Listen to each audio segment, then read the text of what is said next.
sometimes children seem to be doing something that's sexual, and it's not what they're thinking about Right. because it's what we've learned. Like, I have two boys, and I remember my first son, he touched himself a lot. And I actually talked to the doctor, and the doctor laughed at me. He was like, so? That's his body part. And he said he's going to grow to learn socially that that's not appropriate. He said, but he's not thinking about what you're thinking about. Exactly. And that was an eye opener for me as a Yes. mom. I said, oh, okay. Yes. But it's Yeah. weird to me, but I was worried. And Children. he was really little, and I was Right. always with him. Right. So it was rare that it could have been anything. But Children engage in sexual behavior. right. And as I said, our adult minds are tuned one way. And as your doctor said, they're not thinking about that. Sometimes, even if you watch small babies, boys, they have a tendency to put their hand in their diapers. Right. Okay? And girls too. Yes. Yeah. I've experienced instances where there are children at school who are actively masturbating. Okay? And part of that, as you said, is learning what is socially appropriate and what is socially inappropriate. From acting that out to even speaking certain things in public, Right. True. It doesn't have to do anything with sex, but they just might blurt stuff out that's inappropriate. Right. So we teach our children, or we should teach our children, socially appropriate behaviors. And speaking of on that, as far as small kids, it can be a thing where we interpret, or a person interpret something. I know I saw a small baby one time kiss an adult, Uh-huh. and their mouth was open, and the adult just responded and kissed them anyway. And I was like, ugh. And I learned later that that's actually considered a part of abuse. Like, it's not appropriate. It It's is, not but acceptable. also we have to have cultural considerations as well. In some cultures, some things may be okay, in others, it's not. Sometimes it's said that we as Americans have a very puritanical view of sex and sexual behavior. Um, but it's not a good idea to do open mouth kissing with babies or children. And that is a part of what you do to protect your child Exactly. from an abuser. Exactly. Yeah, some of those things that, like you said, it could be a cultural thing. Like, we have West African, we lived in West Africa, and they slap bottoms a lot. Mm-hmm. And before my daughter got there, I had already taught her that was inappropriate. So a lot of people were doing it. Not It wasn't sexual, but they were doing it a lot. So she was Right. like telling me, "Mommy, this person's touched my bottom." Exactly. And I would say, "Okay." And I talked to her about it. I said, "But still tell me." They're not trying to be inappropriate.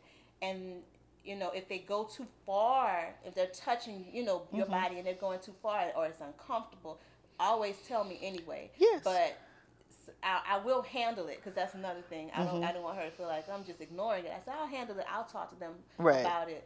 But everybody who does that isn't necessarily trying to be inappropriate. It's a cultural thing. Exactly.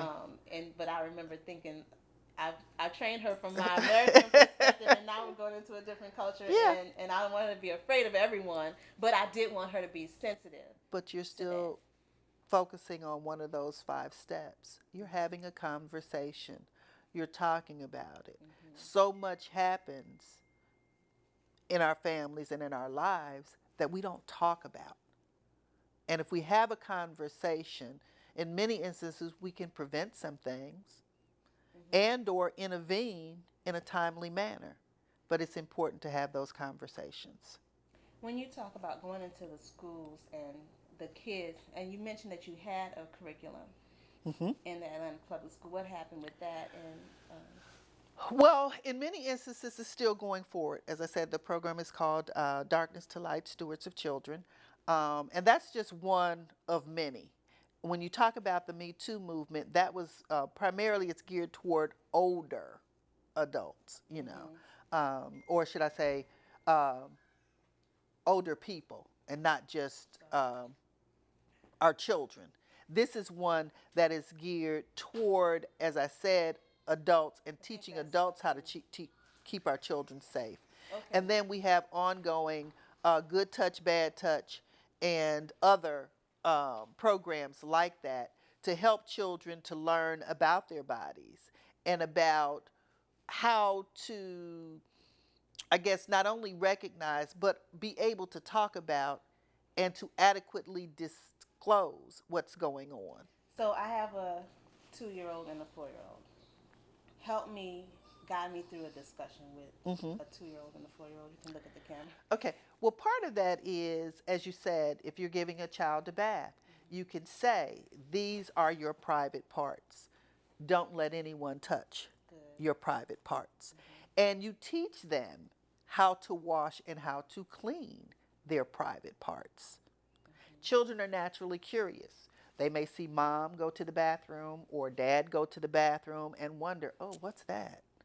And you say, okay, this is daddy's penis. This is mama's vagina. These are mama's breast. I Okay? have a funny story with my middle daughter. My son was a baby. She said, "Mommy, when are you gonna clean off his poo-poo tail?" And I thought, I need to start telling you. And that was my opportunity where I said, that is not called a poo-poo tail. Okay. But that is an interesting way for you to put it. But I have a not so funny story of a young girl I learned about, and she was saying that his snake came to me. Uh-huh. His snake came to me, and the parents were like, "There's no snakes around." They looked around, they were trying to investigate it, but it was like, "There's no snake." And ultimately, they found out that there was sexual abuse going on, and she just didn't know how to. And she was frantic, afraid. So, but they knew there was no snake, so they were trying to figure it out.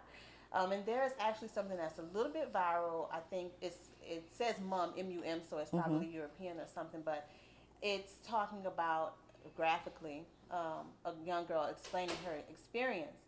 And at the end, it talks about what the mom did wrong, which kind of as a mom I didn't like so much, but it said that your response is very important. Yes, it is. And there are appropriate responses to disclosure, and that's what we would call that, a disclosure. Okay. She's saying these things happened, okay, to me. And so an appropriate response to disclosure is acceptance. Okay. I believe you. I believe you. Because in many instances, when children feel that they're not being believed, and even adults, women who have been raped, when they disclosed, if they feel that there's a negative response to that disclosure, a lot of times they shut down and say, well, why should I say anything? Because it may come back. Yeah, I'm going to be labeled, or this is going to be a negative reflection on me. Or that it may even be disruptive to the family. If I tell, then maybe my mom's going to get mad at me, or my dad's going to get mad at me, or somehow it's my fault, because that is a typical response, that it was something that they did or did not do that had this action taken on them.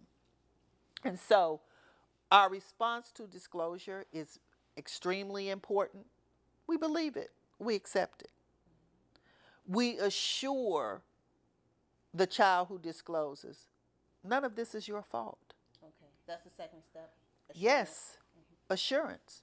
This is an adult. The responsibility lies with the adult. The adult knows better. The adult wields the power and the influence, not the child.